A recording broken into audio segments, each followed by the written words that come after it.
It started with an email.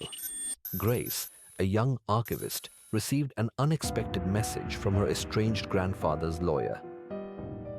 The subject read, "Inheritance notification." He had left her his mansion, a sprawling estate she hadn't seen since childhood. She remembered visiting it once, a maze of hallways and dark rooms, her grandfather's hushed voice warning her never to enter the West Wing. Curiosity won. A week later, Grace arrived. The house was just as eerie as she recalled. Shadows lingered in corners too long, and the air smelled of damp wood and secrets. While exploring, she found a room she didn't remember. Its door, ornate and iron-wrought, had no knob, just an inscription. What was lost can be found, but not without a price.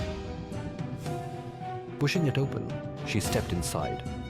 The room was unremarkable. Plain walls, a single wooden table, and a mirror hung on the far side. On the table was an old key.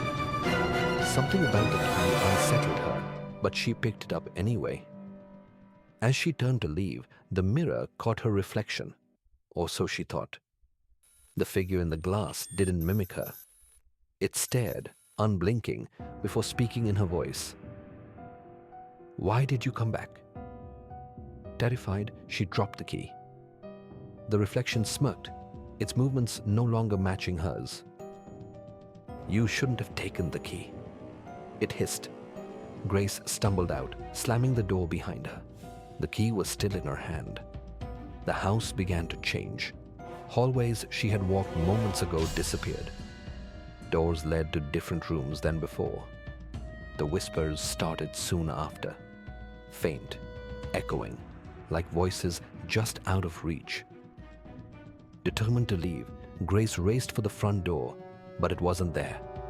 The key in her hand seemed to hum, drawing her back to the mysterious room.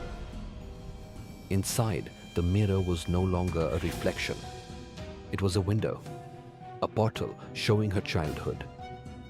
She saw herself at age 7, laughing with her parents before they died in a car accident. Her grandfather, younger and kinder, appeared next, his stern warnings about the West Wing suddenly making sense. The mirror whispered, "Give me the key, and you can go back." Tears streamed down Grace's face. She longed for her family, for the life stolen from her. But something about the mirror's grin was too sinister. She clutched the key tighter. "No!"